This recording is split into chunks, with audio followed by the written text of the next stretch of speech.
میرے نبی کا فرمان ہے کہ کیا میں تمہیں ایسا عمل نہ بتا دوں جس میں تیرا بدن بھی نہیں تھکے گا اور ہے بھی بڑا آسان۔ اللہ اکبر۔ فرمایا کہ وہ عمل کون سا ہے؟ کہا خاموشی اور اچھے اخلاق۔ زیادہ بولنے سے بہتر ہے کہ خاموش رہو، خاموشی میں نجات بھی ہے، ثواب بھی ہے۔ زیادہ بولنے والا جھوٹ بھی بول لیتا ہے، زیادہ بولنے والا گالی گلوچ بھی کر لیتا ہے، ظلم ستم پر بھی اتر آتا ہے، زیادہ بولنے والا کسی کی پگڑی بھی اچھال دیتا ہے، زیادہ بولنے والا غیبت بھی کر لیتا ہے، زیادہ بولنے والا ایسا مذاق بھی کر لیتا ہے جس سے دوسروں کو دکھ بھی پہنچتا ہے، اور زیادہ بولنے والا بہت ساری غلطیاں بھی کرتا ہے، اور جو تھوڑا بولے اس سے غلطیاں بھی کم ہوتی ہے، گناہ بھی کم ہوتے ہیں، کیونکہ انسان کے زیادہ گناہ جو ہیں اس کی زبان کی وجہ سے ہوتی ہے۔ ایک روایت میں آتا ہے جب صبح ہوتی ہے تو سارے اعضاء کی بتیاں زبان کے آگے ہاتھ جوڑتے ہیں کہ تو چپ رہنا، کیونکہ بولتی تو ہے اور مصیبت سارے اعضاء بتیاں کو سہنا پڑتا ہے۔ تو یہ زبان جو ہے اس کی وجہ سے سارے گناہ ہوتے ہیں۔ یہ زبان کی وجہ سے یا انسان کی عصمت کا جوہر جب لٹتا ہے تو پھر اس کے پلڑے میں کچھ بھی نہیں رہتا ہے۔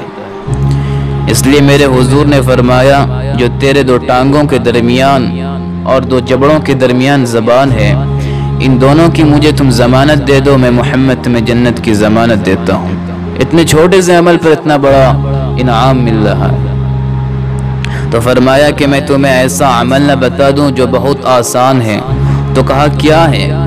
کہا خاموشی اور اچھے اخلاق، یعنی رویوں کی خوبصورتی ہو، کسی سے ملو تو ہنس کے ملو، کسی سے بات کرو تو لہجے میں نرمی ہو، کسی کی عزت و آبرو کا خیال رکھو، بڑے کا احترام کرو، چھوٹے پر شفقت کرو، مخلوق خدا پر رحم کرو، رسول کریم کی امت پر رحم کرو۔ تو یہ ایسا عمل ہے جس میں قیمت بھی نہیں لگتی، بدن بھی نہیں تھکتا، لیکن نام اعمال نیکیوں سے بھرپور ہو جاتا ہے، اور کل قیامت کے دن سب سے زیادہ وزنی عمل جو ہوگا وہ اچھے اخلاق ہوں گے۔ حضور نے فرمایا بےہودگی اور فحش کلام کرنا یہ سب جو ہے اسلام میں سے نہیں ہے، اور بہترین جو اسلام ہے جن میں اچھے اخلاق ہوں۔ حضور نے یہ بھی ارشاد فرمایا کہ جو اچھے اخلاق ہیں یہ گناہوں کو اس طرح مٹا دیتا ہے جس طرح اچھا پانی وہ بدن سے میل کچیل کو صاف کر دیتا ہے، اور برے اخلاق جو ہیں وہ عمل کو اس طرح فاسد اور ضائع کر دیتا ہے جس طرح شہد کے اندر سرکہ ڈال دیا جائے تو شہد خراب ہو جاتا ہے، صحیح نہیں رہتا۔ عمل تو اچھے ہیں لیکن بد اخلاق ان اعمال کے بربادی کا سبب بنتا ہے۔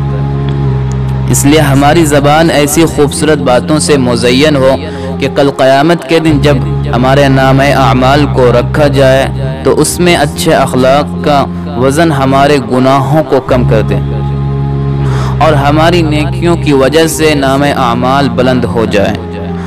اللہ جل شانہ ہمارے معاملات کے اندر خوبصورتیاں نصیب فرمائے، نرمی اور معاف کرنے کی توفیق عطا فرمائے۔